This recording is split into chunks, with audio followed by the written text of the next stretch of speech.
I know that for many of my clients that they have been very tempted to jump onto dieting apps such as Noom or MyFitnessPal in the past. It seems like a pretty harmless thing to do.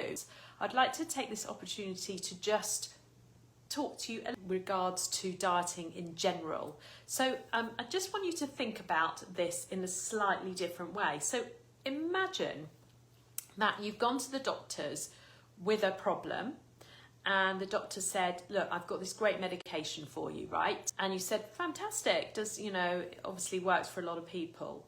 And then the doctor said, well, actually it works for only 5% of the people who use it. So actually for around 95% of the people it doesn't work for.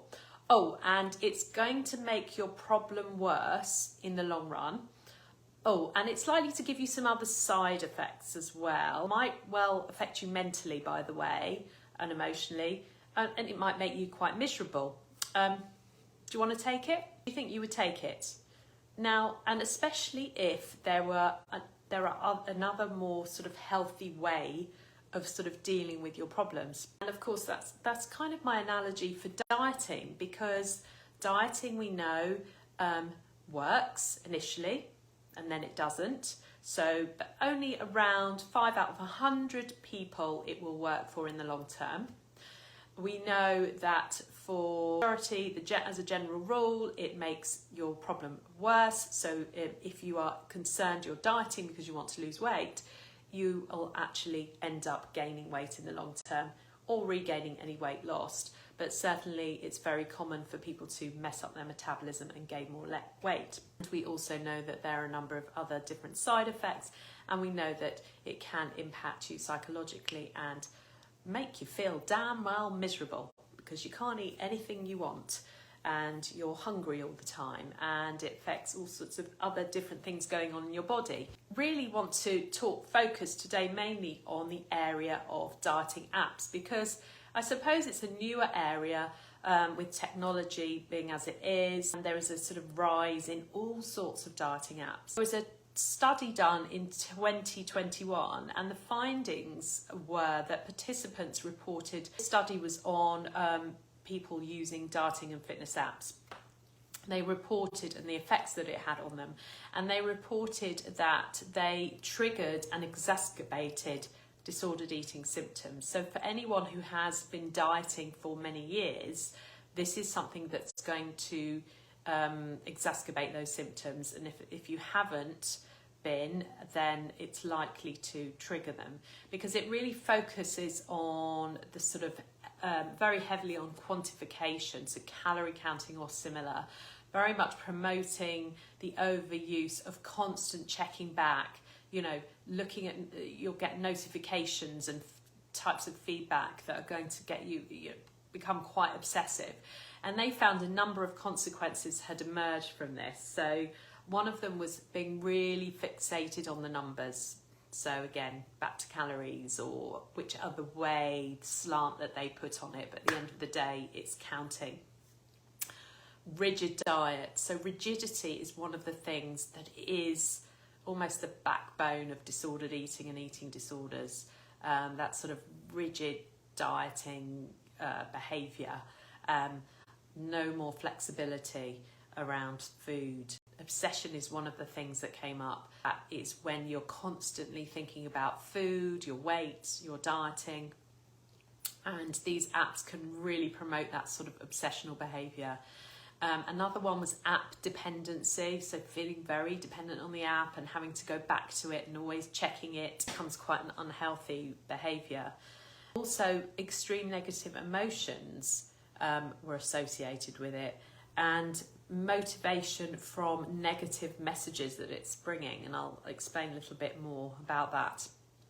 So the apps really overlook the role of mental health when they're looking at these dieting apps, and the emphasis is really very much on weight loss, and it's very consistent with our kind of Western diet culture's obsession with thinness and dieting, and they obviously will support and encourage dieting behaviours. Now, a number of participants described the role of green progress visualizations, which users see when they have remaining calories on MyFitnessPal or similar apps.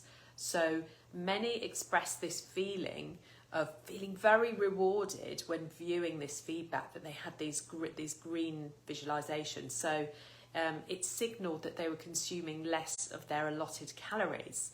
And on the other hand, they felt very guilty, embarrassed, or a lot of shame when they were exceeding their calorie budget and being shown these red sort of visuals in response. Impacted these people when they were looking at it in the study. And they also described many participants were in kind of an unhealthy competition with themselves, with the app, to basically eat less and less each day, because the app was almost gamifying eating, exercise and tracking. So they were on this mission to eat less and less and less and less. Now, long-term effects of undereating are serious, and with something like an app where you can become very obsessed with it and you find you're very dependent on it, you can end up undereating for a serious amount of time. Now, obviously one of the things that it does do is mess with your metabolism, and there is definitely a higher risk of rebound or binge eating. But if you are seriously restricting your food intake for long periods of time, it can lead to things like heart problems, dangerously low blood pressure, digestive problems, hair loss, infertility and problems with hormonal problems, osteoporosis, amongst many other things, and of course a myriad of psychological and emotional problems, including panic attacks and depression. I think it's fair to say that nobody wants to experience those things if they can help it. But also to point out that don't think just because it calls itself something else, if it's not a dieting or weight loss app, it might call itself a lifestyle, something lifestyle-y, or say that it's not a diet, such as the likes of Noom. Don't think that because it says that it won't produce the same problems, because many of these diet companies now they've got wise, basically. They're clued up to the fact that there is anti-diet rhetoric out there.